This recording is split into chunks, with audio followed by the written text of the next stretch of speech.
దేవునికి మహిమ కలుగును గాక. ప్రభువైన యేసుక్రీస్తు నామములో మీ అందరికీ కూడా వందనాలు, శుభాలు తెలియజేస్తున్నాను. ప్రేమైన దేవుని బిడ్డలారా, మీరందరూ కూడా ఆత్మ సంబంధమైన జీవితంలో బాగున్నారా? మనమందరం కూడా ఆ జీవితంలో దినదినము అభివృద్ధి పొందాలని దేవునికి ప్రార్థన చేస్తున్నాం. పరిశుద్ధ గ్రంథంలో నుంచి కొన్ని వచనాలు మనం చదువుకొని పరిశీలన చేద్దాం. పేతురు రాసినటువంటి 2వ పత్రిక 3వ అధ్యాయము 15, 16, 17 వచనాలు మనం చూద్దాం.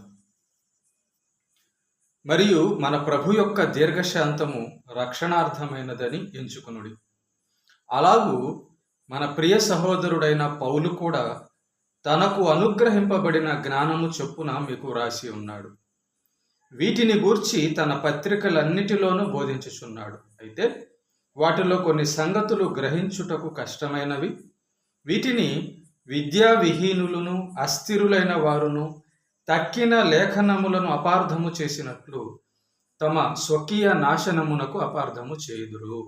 ప్రియులారా, మీరు ఈ సంగతులు ముందుగా తెలుసుకొని ఉన్నారు గనుక మీరు నీతి విరోధుల తప్పు బోధ వలన తొలగింపబడి మీకు కలిగిన స్థిర మనస్సును విడిచి పడిపోకుండా కాచుకొని ఉండుడి. చదవబడిన ఒక లేఖన భాగాలని మనం ఆలోచన చేస్తే, పేతురు గారు ఒక మాట యొక్క విషయంలో రాస్తూ ఉన్నారు. అదేంటంటే, పౌలు గారు రాసినటువంటి పత్రికల విషయమై మాట్లాడుతూ, ఆ పత్రికలు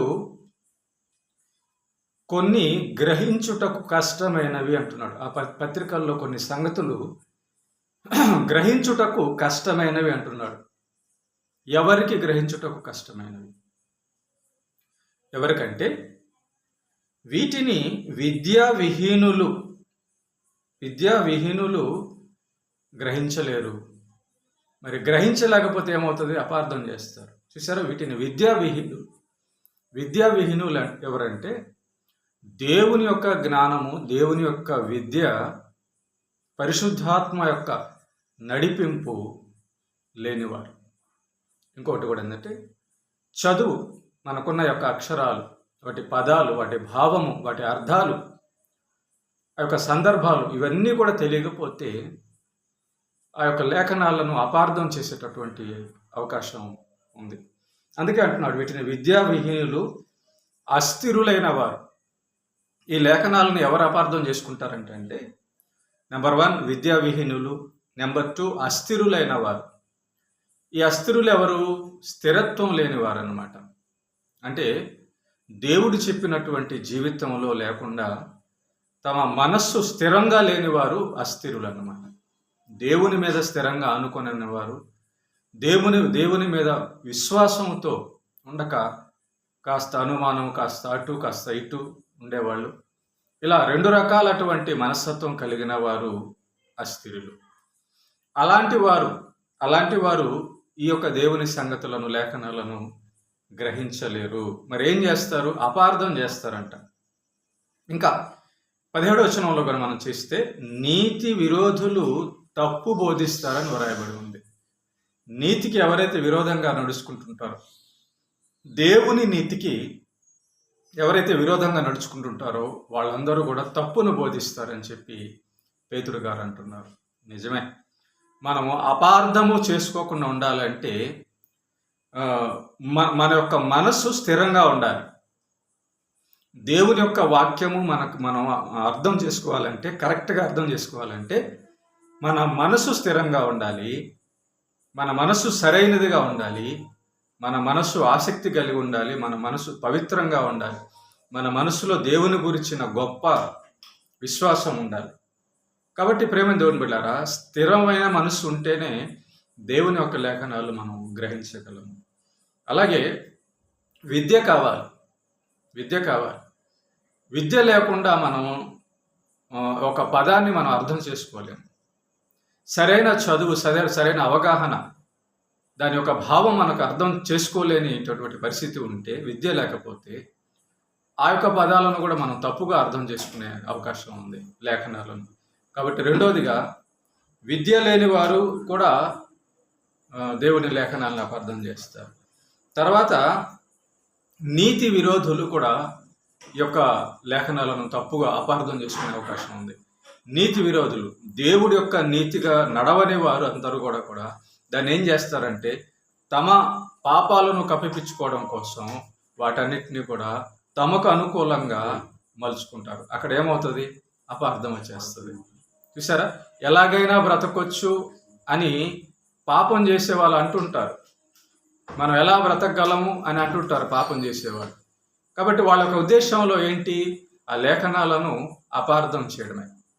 కాబట్టి ప్రేమని దేవుని బిడ్డలారా, దేవుని యొక్క లేఖనాలు మనం అపార్థం చేసుకోకుండా ఉండాలంటే ఇవన్నీ కూడా కావాలి. కాబట్టి ఈ యొక్క లేఖనాలు పరిశుద్ధాత్మ వలన రాయబడిన లేఖనాలు కనుక లోకంలో ఉన్నటువంటి పుస్తకాల లాంటి పుస్తకం కాదు ఇది. బైబిల్ అనేది ఒక ప్రత్యేకంగా ఉన్నటువంటి గ్రంథము. బైబిల్ అనేది దేవుడు రాయించిన గ్రంథం. బైబిల్ అనేది ఆత్మ సంబంధమైన గ్రంథము. బైబిల్ అనేది ఆ పదం వెనకాల దాని భావము తెలుసుకొనవలసినటువంటి గ్రంథం. బైబిల్ అనేది రూపకాలంకారంలో వ్రాయబడి దాని వెనకాల అనేక సంగతులు, సత్యాలు తెలియపరచబడేటటువంటి గ్రంథం. బైబిల్ అనేది పరిశుద్ధాత్మ ద్వారా మాత్రమే గ్రహించవలసినటువంటి గ్రంథం. కాబట్టి ఎవరు అపార్థం చేస్తారు? పరిశుద్ధాత్మ లేనివారు లేఖనాలను అపార్థం చేసుకుంటారు.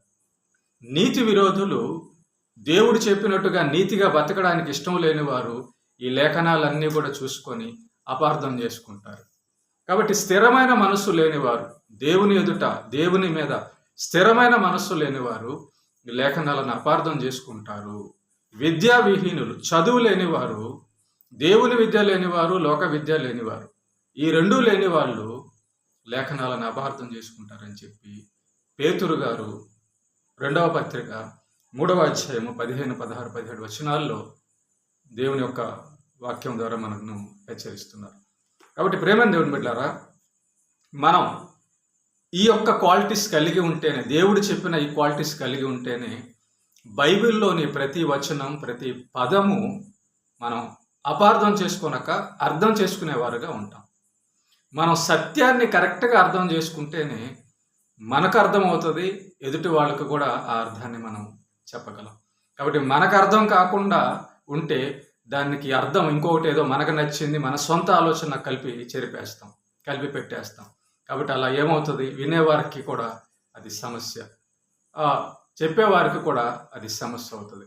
కాబట్టి క్లియర్గా బైబిల్ చెబుతుంది, బైబిల్ను అనగా లేఖనాలను అనగా దేవుని వాక్యాలను మాటలను అర్థం చేసుకునేటటువంటి విధానం ఒకటి ఉంది.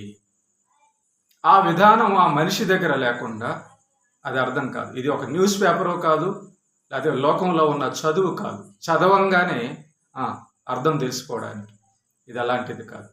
దేవుడు ప్రత్యేకంగా ఏర్పాటు చేసినటువంటి గ్రంథమే బైబిల్. కాబట్టి లోకంలో ఉన్న చదువుల్లాగా మనం లోకంలో ఉన్న చదువే సరిగా అర్థం చేసుకోలేని వారు ఉంటారు. అలాంటిది దేవుని యొక్క మాటలు, ఆత్మ సంబంధమైన మాటలు, ఈ లోకము వెనకాల ఉన్నటువంటి ఎన్నో సంగతులు వ్రాయబడిన ఒక మాటలు, ఆ మాటలు అర్థం చేసుకోవడం అనేది చాలా కష్టం. అదే పేతురు గారు అంటున్నారు. కాబట్టి స్థిరంగా ఉండాలి, విద్య కలిగి ఉండాలి, నీతి కలిగి ఉండాలి. ఇవన్నీ ఉంటేనే, పరిశుద్ధాత్ముడు మనకు అనుగ్రహిస్తేనే మనం లేఖనాలను గ్రహించగలం. ప్రార్థన చేద్దాం. కృపగలిగిన మా కన్న తండ్రి, మహోన్నతుడైన మా దేవ, నీ నామమునకు స్తుతి మహిమ ఘనత చెల్లిస్తున్నాం. అవును తండ్రి, నీ యొక్క లేఖనాలు ఒక ప్రత్యేక విధానంలో వ్రాయబడిన లేఖనాలు. ఆ లేఖనాలు ప్రభు అర్థం చేసుకోవాలంటే నీ యొక్క పరిశుద్ధాత్మ ద్వారానే వాటిని అర్థం చేసుకోగలం. లోకంలో ఉన్న విద్య లాంటిది కాదు, లోకంలో ఉన్న పుస్తకాలు లాంటివి కాదు, లోకంలో ఉన్న మాటలు లాంటివి కాదు నాయన. నీ మాటలు ఆత్మ సంబంధమైన మాటలు. కాబట్టి నేను వాటికి స్థిరమైన మనస్సు కావాలి, నీతి గల మనస్సు కావాలి, విశ్వాసం కలిగిన మనస్సు కావాలి, పరిశుద్ధాత్మ తెలియచేసే మనస్సు కావాలి ప్రభు. కాబట్టి అట్టి మనస్సు మా అందరికీ దయచేసి అన్ని విషయాల్లోనైనా నీ యొక్క లేఖనాలన్నీ కూడా అర్థం చేసుకునేటట్టుగా వింటున్న వారిని, మమ్మల్ని అందరినీ కూడా దీవించమని, అందరికీ మంచి ఆరోగ్యం, ఆత్మ సంబంధమైన విషయాలు అభివృద్ధి దయచేయమని క్రీస్తు పేట ప్రార్థిస్తున్నాం తండ్రి. ఆమేన్.